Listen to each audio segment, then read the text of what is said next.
Close your blinds and light a candle with me. I'm Gesh and I welcome you to 3rdEye. Last time, we became an unofficial member of the Ceiling Club and vowed to send those two paranormalists back home. We stopped just in front of Tei, who looks to be done painting fake exit signs. Does that put her in a better mood, perhaps? One last time we plead for her assistance. One last time we are rudely shot down. Tei does not believe in any sort of altruism and still refuses to be our friend. That's a lesson Koishi is learning only now. Friendship has to come on its own. Neither extreme pushiness nor reckless spending, money and gifts for example, can secure you true, genuine popularity. What's this? Koishi said this one. Can she already tell that this is the mysterious blank tape Maribel was looking for? We check our inventory just to make sure. Looks like it. Is it truly blank? It's not only quiet, but lacks any kind of static, making it so silent that it's a little unnerving. Nonetheless, it's what the Ceiling Club wanted. We'll hand it to them on the next occasion.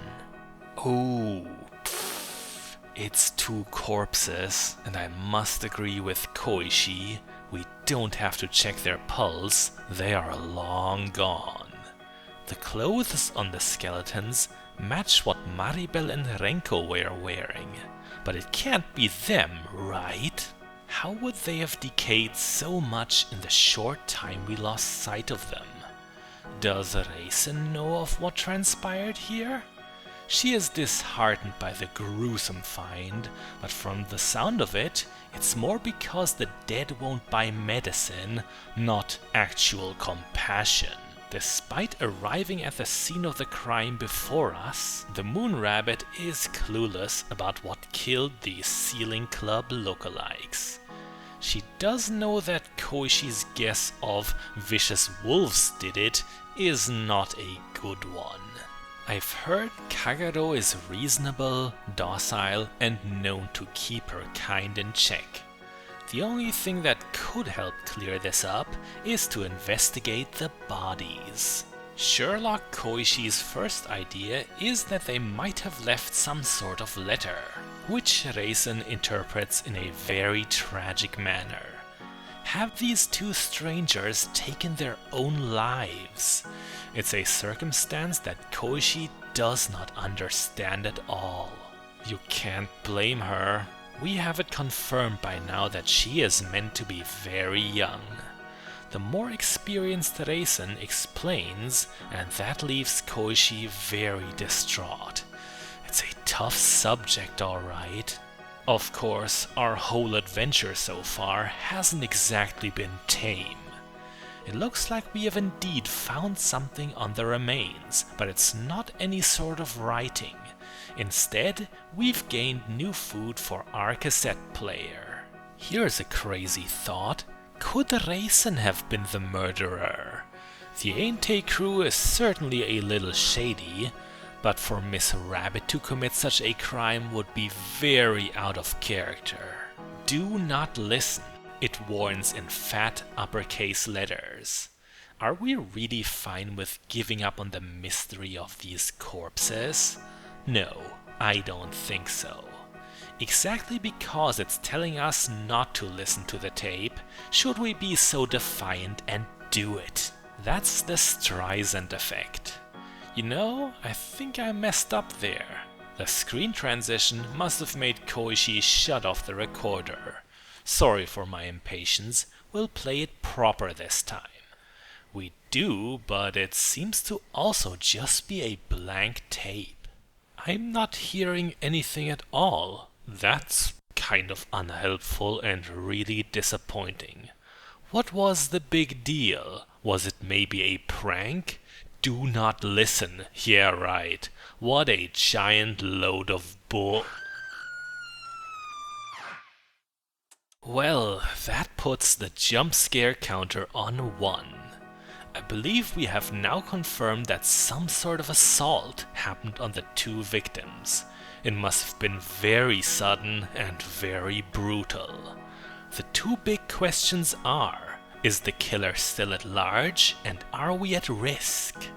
We can't assume that Koishi is much of a fighter, so we may be in grave danger. Narumi has nothing new to say since the last time we approached her. I think we can cross the Jizo from the list of possible culprits. She seemed involuntarily stationary. Reisen, however, is not yet off the hook, no matter how friendly she appears. Koishi had not been very interested in Aiente's medicine before, but something in the meantime must have sparked her curiosity. So far, those pharmaceutics sound nothing but helpful. Never mind, they're potentially lethal. I hope the prompt to make Koishi decline politely comes up soon. Didn't you play Wally Bear and the No Gang girl? We then learn that Koishi actually wants drugs in order to help her sleep. So she's an insomniac? Or does she want to dream more? We did have a good time within those dreams. Still, the offer is automatically declined in the end. Like I said, it's definitely for the best. Next up, the subject becomes that ominous nothingness. Neither Tei nor Narumi could really give us details. It could be a place or state of being. Does Reisen know anything substantial? Koishi just compared it to sleeping. Rather than guessing ourselves, we should let the moon rabbit take her own approach. She sees no nothingness anywhere. Living creatures are wriggling here. Might Wriggle Nightbug be among them? The bamboo forest must indeed be a rich ecosystem. So should we just forget about the whole nothingness and the menace it poses? Not quite. Narumi used another phrase that, as it turns out now, caused Koishi a lot of discomfort. It's that we're supposedly empty. Reisen does her best to raise our spirits. She tells us we're loved. Are we? Not by Satori anymore. Not by Flandre and many others we thought existed. I think the pieces are coming together. Life and death are the same to Koishi. Being empty must mean being lonely and abandoned. Nothingness has to be the concept of dying. Reisen can help us with truly understanding death.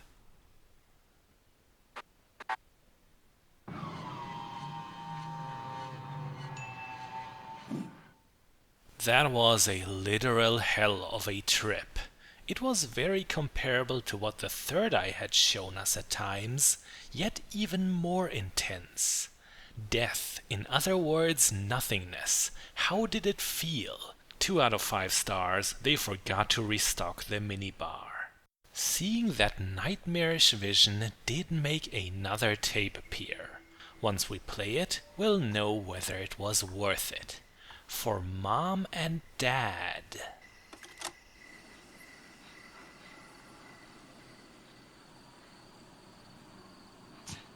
It's weak breathing, barely audible. Who would send something like that to their parents and why?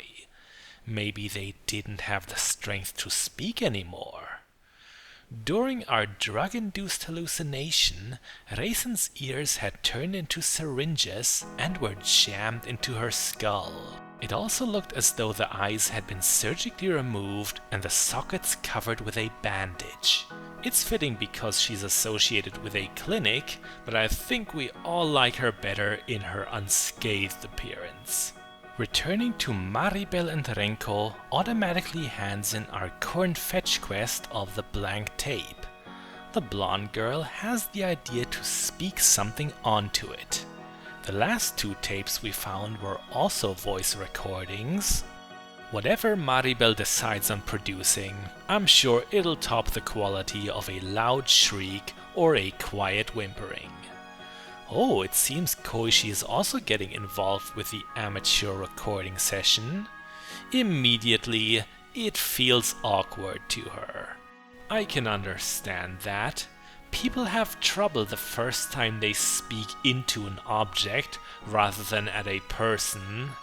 When you're not used to these things, there's something unnatural about not getting immediate feedback.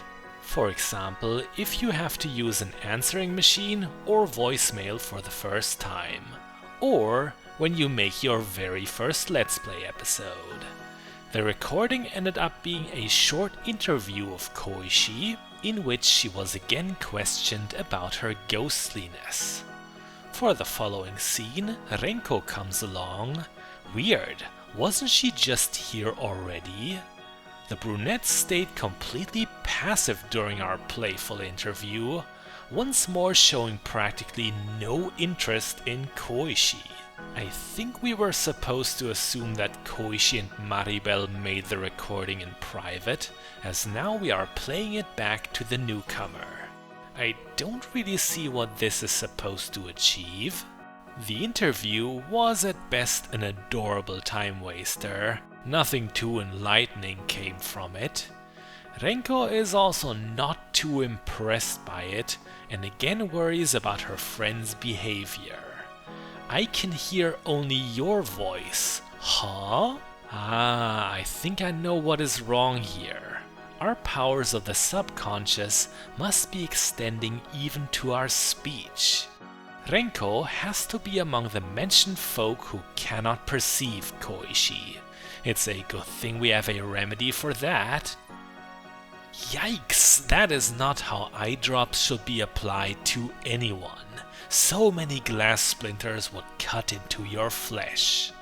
Renko is left in agony. At least we finally figured out why she was so aggressively ignoring us. That should be a thing of the past, assuming Renko hasn't forever lost her eyesight due to our reckless assault. Maribel rightfully scolds us for using the full dosage. The eye drops of the third eye are indeed potent to the point of the supernatural. We know that for sure by now. The only thing that split was the bottle. That's a bit of a cynical line in this context, miss. Usually I should be the one delivering those. Renko immediately goes into denial after spotting us. We even have to wave our hand in front of her face. Come on, just accept that Koishi is real. When you do, everyone will finally be on the same page, and that will make working as a team much easier. The Ceiling Club then starts debating whether they're sharing the same hallucination in Koishi. Obviously that would be irrational. If multiple independent people witness the same thing, there tends to be something to it. Now the girls really start becoming Poindexters. The Booba Kiki effect gets name dropped. Here's some trivia. Booba Kiki is a theory that humans have an instinct to associate hard sounds with pointy shapes and soft sounds with rounded shapes.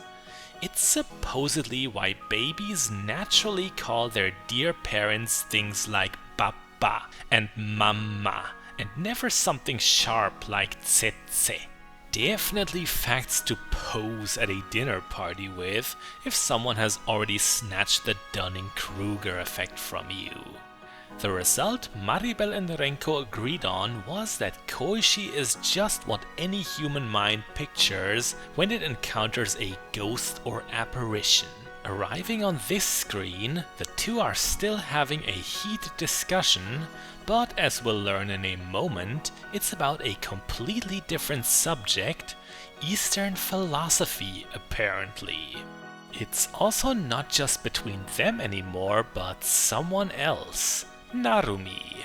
Just like us, our friends can now have painfully intellectual arguments with magical Jizo statues. Renko seemingly got annoyed when she found out Narumi didn't know about Immanuel Kant. Maybe Koishi can intervene so that this quarrel between Buddhism and Enlightenment can be put aside. After a while, we learn that Narumi is actively hindering our friends from going onward. Koishi's response to that is to just break off the Jizo's head. Seriously, was this necessary? That's the second decapitation we've made ourselves guilty of. Sorry for moving Koishi in such a way that you can't see the ruined statue too well, but it should be clear enough that Narumi is not in one piece anymore. Our friends were pretty shocked when the head fell. From what I know, damaging a Jizo is a very sacrilegious deed in the eyes of a Japanese. Oh, what is it that Koishi understands now? Everyone will die. Oh boy, have we gone full nihilist? Were we the killer all along? No, false alarm.